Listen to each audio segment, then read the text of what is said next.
मोर दशम श्रेणीर समस्त प्रिय छात्र छात्री मानू आज आमर ऑनलाइन क्लास को मु स्वागत जनावछि। आशा करछि समस्ते छुट्टी रे भलरे थिबो। तेणुक आज आमर पाठ आज प्रथम अध्याय जोटा भूगोलर प्रथम अध्याय संबल और तार विकास समस्ते निहाती जानिथिबो। से विषय पढ़ा आरंभ करवा। देख चित्र को देखिए तुम कौन जानी पारछ। एट लिखाई जे natural resources type of natural resources सूर्य अच्छी फॉरेस्ट अच्छी रॉक अच्छी। तो ये सब जगह देखले आम कौन जानी पारछे ये जगह हूँ रिसोर्सेस माने कौन संबल। यही चित्र देख ये चित्र रे कौन अच्छी आम पानी अच्छी पवन अच्छी माटी अच्छी गछ अच्छी जंगल अच्छी हाथी अच्छी कोयला अच्छी पेट्रोलियम अच्छी तापर नेचुरल गैस लिखाई मिनेराल अच्छी। तो एगुड़ाक कौन आम ए जगह हूँ रिसोर्सेस अर्थात संबल आउ दैट टू नेचुरल रिसोर्सेस माने कौन प्राकृतिक संबल नुह कि। तो ये सब जगह आम कौटू पाचे प्रकृति ही पाचे। एबे देखिए आ गोटे चित्र देख ये लिखाई कौन देख आम यू कि धारणा पाई से जो आम जो जानिले प्राकृतिक संबल तार ये स्तरीभूत माने स्तर हिसाब से विभागीकरण कराई। तले अच्छी जल जल गोटे संबल तापर माटी अच्छी माटी रे मिनेराल रही माने कौन खनिज संबल अच्छी। ता उपरे आमे जो ऊपर स्तर रे आमे बसवास करछे सेठी पशु पक्षी माने भी रुहंती गछपत्र माने गछपत्र भी अच्छी माने अर्थात कौन उद्भिद प्राणी जगत ता उपरे अवस्थित। तो ये सब चित्र देखिले आमे निहाती प्राकृतिक संबल विषय किछि किछि धारणा पाई पारछे नुह कि। देख ए आ गोटे चित्र ये कौन अच्छी देख आम प्रथम चित्र अच्छी वाटर ऑयल। तो ऑयल रू आम कौन करचे ऑयलटा आमर तेलटा आमर कौन फुएल हिसाब रे आम यूज करचे बुझीगला। तापर देख अच्छी तेल आम फुएल हिसाब रे यूज कला आड़ को माने इंधन हिसाब रे आम पानी को कौन करचे आम पीवा पानीय हिसाब रे व्यवहार करचे नित्य व्यवहार्य जिनस आम व्यवहार करचे। आ जल को मध्य आम माने जलरू करेन्ट बाहर करिकी सेथुरु आम इलेक्ट्रिसिटी पाई पारचे। तापर कौन अच्छी देख अच्छी फॉरेस्ट फॉरेस्ट माने कौन जंगल जंगलर अर्थ कौन माने सेठी आम कौन विभिन्न प्रकार गछपत्र तो जंगल मध्य आमर गोटे प्रकार संबल। तापर अच्छी देख रॉक्स रॉक्स माने कौन ये जो आम जो पहाड़ पर्वत देखुचे तो सेटा हूँ से आम कौन करें विभिन्न प्रकार आमर घर तैयारी करने आम पत्थर गोड़ी बाली पाई पार्चे। तापर से माटी भितर आमर मिनेराल्स रही माने खनिज पदार्थ रही से खनिज पदार्थ रू आम विभिन्न प्रकार नित्य व्यवहार्य जिनस पाई पार्चे। माटी तो आम जानीचे आमर माटी माँ तापर आम बसवास करछे। तापर अच्छी एनिमल्स एबे देख तो ये आम कि धारणा पाईगले जे संबल कौन संबल को किए व्यवहार कर संबलर अर्थ कौन आम जानीगले नुह कि। तो ये देख लिखाई what are resources resources are the minerals resources are the materials which have got value and used to satisfy our needs. माने कौन सेठू आम कौन बुझिले resources are the materials materials माने पदार्थ रिसोर्स इनती गोटे जिनस अर्थात संबल इनती गोटे पदार्थ जार कि किछि मूल्य अच्छी आउ जी कि आमर आवश्यकता को सी कौन कर परिपूर्ण कर नुह कि।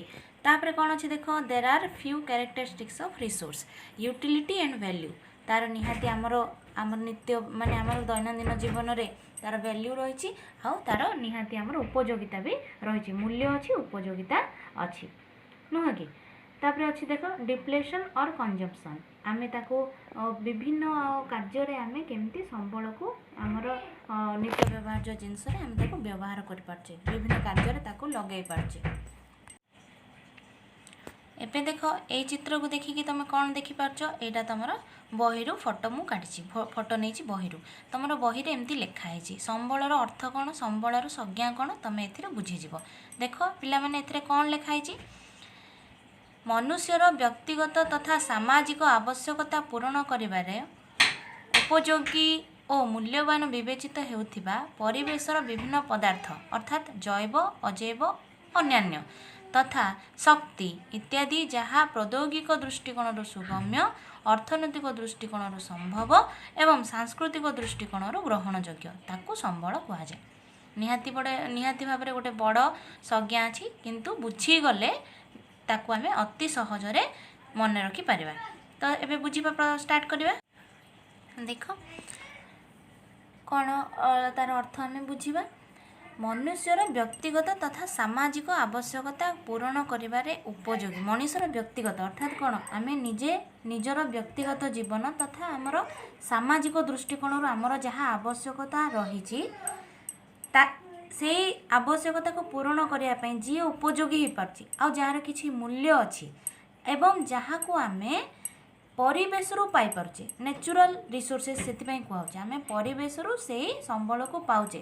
ସିଏ ହେଇପାରେ ଜୈବ ସମ୍ବଳ, ହେଇପାରେ ଅଜୈବ ସମ୍ବଳ। ଏବେ ଦେଖ ଅରଣ୍ୟ ଅଛି, ଉଦ୍ଭିଦ ଅଛି, ଜୀବଜନ୍ତୁ ଅଛନ୍ତି, ଏମାନେ ସବୁ ଜୈବ ସମ୍ବଳରେ ଯାଉଛନ୍ତି।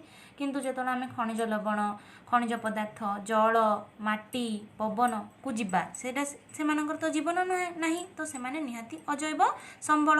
ତ ସିଏ ଜୈବ ହଉ କିମ୍ବା ଅଜୈବ ହଉ।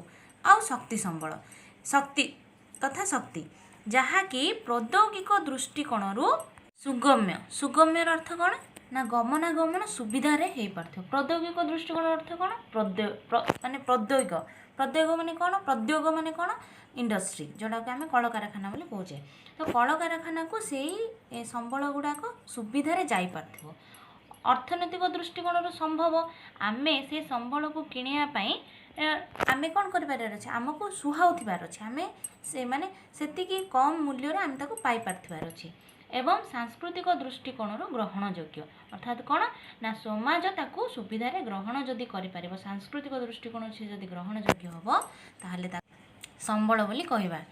ଅର୍ଥାତ୍ ଏଇଠୁ ଆମେ ଜାଣିଗଲେ କ'ଣ ଯେ ମନୁଷ୍ୟର ବ୍ୟକ୍ତିଗତ ଜୀବନରେ ହେଉ, ସାମାଜିକ ଦୃଷ୍ଟିକୋଣରୁ ହେଉ, ସିଏ ସମ୍ବଳ ଆମେ କାହାକୁ କହିବା, ମଣିଷ ଯିଏକି ନିଜର ସାମାଜିକ ଆବଶ୍ୟକତା ତଥା ବ୍ୟକ୍ତିଗତ ଆବଶ୍ୟକତାକୁ ପରିପୂରଣ କରିବାକୁ ଯାଇ ପରିବେଶର ବିଭିନ୍ନ ଜୈବ ଅଜୈବ ଜିନିଷକୁ ବ୍ୟବହାର କରିବ, ଯାହାକି ପ୍ରୌଦ୍ୟୋଗିକ ଦୃଷ୍ଟିକୋଣରୁ ସୁଗମ୍ୟ ହୋଇଥିବ, ଅର୍ଥନୈତିକ ଦୃଷ୍ଟିକୋଣରୁ ସମ୍ଭବ ହୋଇପାରୁଥିବ ଏବଂ ସାଂସ୍କୃତିକ ଦୃଷ୍ଟିକୋଣରୁ ଗ୍ରହଣଯୋଗ୍ୟ ହେଲେ ତାକୁ ଆମେ ସମ୍ବଳ ବୋଲି କହିବା। ଏବେ ଆମକୁ ବୁଝିଗଲା, ସହଜ ହୋଇଗଲା ମନେ ରଖିବାରେ, ନୁହଁ କି? ତ ଏବେ ଆମେ ତା ପରବର୍ତ୍ତୀ ଜିନିଷକୁ ବୁଝିବାକୁ ଯିବା। ଦେଖ ଏଇ ଚିତ୍ର ଦେଖିଲେ ତୁମେ କ'ଣ ଜାଣିପାରୁଛ? ଏଇଠି ଲେଖା ଅଛି ହ୍ୟୁମାନ୍ ରିସୋର୍ସେସ୍। ହ୍ୟୁମାନ୍ ରିସୋର୍ସେସ୍ ମାନେ କ'ଣ, ମାନବ ସମ୍ବଳ। ମାନବକୁ କାହିଁକି ସମ୍ବଳ ବୋଲି କୁହାଗଲା ବା ମାନବକୁ କାହିଁକି ସମ୍ବଳ ସଙ୍ଗେ ତୁଳନା କରାଗଲା? ତାର ମୁଖ୍ୟ କାରଣ ହେଉଛି ମାନବ ହେଉଛି ସମ୍ବଳର ସ୍ରଷ୍ଟା ଆଉ ସମ୍ବଳର ଉପଭୋକ୍ତା। ତାକୁ ମାନବକୁ ସମ୍ବଳର ସ୍ରଷ୍ଟା ଏବଂ ଉପଭୋକ୍ତା ବୋଲିକି କୁହାଯାଇଛି। ଅର୍ଥାତ୍ କ'ଣ, ସିଏ ସମ୍ବଳକୁ ସୃଷ୍ଟି କରିଛି, ମାନେ କ'ଣ ତାକୁ ନିଜେ ଉଦ୍ଭାବନ କରିଛି, ତା ସଙ୍ଗେ ସଙ୍ଗେ ତାକୁ ଉପଭୋଗ ମଧ୍ୟ କରୁଛି ଏବଂ କ୍ଷୟ ମଧ୍ୟ କରୁଛି। ସମ୍ବଳକୁ ସେ ନଷ୍ଟ କରିବାରେ ମଧ୍ୟ ନିଜର ଭୂମିକା ରଖିଛି। ଦେଖ ଚିତ୍ରକୁ ଦେଖ ମନୁଷ୍ୟ କ'ଣ କରୁଛି, ରିସର୍ଚ୍ଚ କରୁଛି, ମାନେ ସମ୍ବଳକୁ ଖୋଜି ବାହାର କରୁଛି, ତା ଉପରେ ସେ ବିଭିନ୍ନ ପ୍ରକାର ତର୍ଜମା କରୁଛି, ଲିଡରସିପ୍ ନେଉଛି, ତାର ପୋଟେନ୍ସିଆଲିଟି ଅଛି। ଏସବୁ ହେଇସାରିଲା ପରେ ସମ୍ବଳଟାକୁ ସମ୍ବଳ ଏମିତି ଅଛି ଯାହାକୁ କି ଆମେ ମାନେ କ'ଣ ପ୍ରତ୍ୟକ୍ଷ ଭାବେ ତାକୁ ଆମେ ବ୍ୟବହାର କରୁନାହୁଁ, ତାକୁ ପରୋକ୍ଷ ଭାବେ ଆମେ ବ୍ୟବହାର କରୁଅଛୁ। ମାନେ କ'ଣ ବିଭିନ୍ନ ପ୍ରକାର ମାନେ ପ୍ରୋସେସିଂ ହେଇ ତାକୁ ଆମେ ପରୋକ୍ଷ ଭାବେ ମଧ୍ୟ ବ୍ୟବହାର କରୁଛେ। ଡାଇରେକ୍ଟ କାଢ଼ିକି ଆମେ ମାଟି ତଳୁ ଖଣିଜ ଲବଣ କାଢ଼ିଲେ ଆଉ ତାକୁ ବ୍ୟବହାର କରିଦେଲେ, ସେମିତି ତ ନୁହଁ। ଦେଖ ଏଇ ଚିତ୍ର ଦେଖିଲେ ତୁମେ ଜାଣିପାରିବ। ଦେଖ ଏଇଠି କପା ଅଛି, କପାଟା ହେଉଛି ନ୍ୟାଚୁରାଲ୍ ରିସୋର୍ସେସ୍। ଯଦି ଆମେ କହିବା ତାହେଲେ କପାକୁ ଆମେ କ'ଣ ଡାଇରେକ୍ଟ ୟୁଜ୍ କଲେ କି ନାହିଁ? ତ ସେଇଟା କପା ହେଲା ର ମେଟେରିଆଲ୍, ସେଥିରୁ ପ୍ରୋସେସିଂ ହେଇକି ସୂତା ବାହାରିଲା, ସୂତା ବାହାରିକି ଆମେ ଡ୍ରେସ୍ଟାକୁ ଆମେ ପିନ୍ଧିଲେ। ତାପରେ ଦେଖ ଏଇ ଚିତ୍ର ଦେଖ, ଆମେ ଚିନି ବ୍ୟବହାର କରୁଛେ, ନିତ୍ୟ ବ୍ୟବହାର୍ଯ୍ୟ ଜିନିଷ ଆମର ଚିନି, ଯାହାକୁ ଆମେ ସୁଗର କହୁଛେ ଇଂଲିଶରେ। ତ ସୁଗରଟା କେଉଁଠୁ ବାହାରୁଛି? ସୁଗର କେନ୍ରୁ। ସୁଗର କେନ୍ଟା ର ମେଟେରିଆଲ୍ ହେଲା ବେଳକୁ ତାକୁ ବିଭିନ୍ନ ଉପାୟରେ ପ୍ରୋସେସିଂ ହେଇକି ସିଏ ଆମ ପାଖକୁ ଚିନି ହେଇକି ଆସୁଛି। ସେଇଭଳିଆ ଦେଖ ଏଇଠି ବିଭିନ୍ନ ପ୍ରକାରର ଆମେ ଉଦାହରଣ ସେଥିରୁ ପାଇପାରିବା। କାଠରୁ ଫର୍ଣ୍ଣିଚର୍ ହେଇଛି, ଆମେ ରବରରୁ ଟାୟାର ୟୁଜ୍ କରିପାରୁଛେ। ତାପରେ ଦେଖ ଆମେ ବିଭିନ୍ନ ମେଟାଲରୁ ଆମେ ସ୍ପୁନ୍ ତିଆରି କରୁଛେ। ଏଇଭଳିଆ ଭାବେ ଆମେ କପରରୁ ବିଭିନ୍ନ ପ୍ରକାର ଆସବାବପତ୍ର ତିଆରି ହେଇପାରୁଛି। ତ ଏସବୁ ଆମେ କେମିତି କରିପାରୁଛେ? ଯେହେତୁ ମନୁଷ୍ୟ ତାକୁ କ'ଣ କରୁଛି, रूपांतरण प्रक्रिया माध्यम प्राकृतिक परिवेश रे थिबा माने प्राकृतिक वस्तु बा पदार्थ को मनुष्य कौन कर प्रयोग एवं अनुष्ठान माध्यम सी कौन कर प्रत्यक्ष भाव ताको व्यवहार न करके परोक्ष भाव ताको विभिन्न प्रकार द्रव्य आकार व्यवहार कर। एबे देख आम देखा पाइबा कौन ना भौतिक परिवेश आम जहाँ पाचे ताको मनुष्य कौन कर प्रयोग द्वारा अर्थात शिल्प कलकारखाना द्वारा आ गोटे अनुष्ठान गोटे ऑर्गेनाइजेशन अर्थात मनुष्य माने किसी गोटे संघ द्वारा परिचालित होइकी आमे कौन कर पारचे ना प्राकृतिक संबल को आमे विभिन्न उपाय ताको प्रोसेसिंग करके आमे ताको डायरेक्ट व्यवहार न करके इनडायरेक्टली आमे व्यवहार कर पारचे। तेणुक मानव को संबल रूपे विवेचित करा जायछि। मनुष्य जेहेतु संबल को सृष्टि करछि ताको व्यवहार उपयोगी करछि व्यवहार करछि आ ताको नष्ट भी करछि तेणुक आमे मानव को गोटे संबल आकार रे ग्रहण करिकी ताको मानव संबल बोली कहूचे। एबे आमे जानिबा संबलर दुईटा विशेषत्व कौन। संबलर दुईटी विशेषत्व रही गोटे हूँ उपयोगिता आ गोटे हूँ कार्यदक्षता। उपयोगिता माने कौन उपयोगिता माने मनुष्यर व्यवहार रे उपयोग सी केते दूर हो पारुची संबल को आमे अर्थात कौन मनुष्य केते दूर ताको व्यवहार उपयोगी कर पारुची ताको उपयोगिता बोली कह जाए संबलर।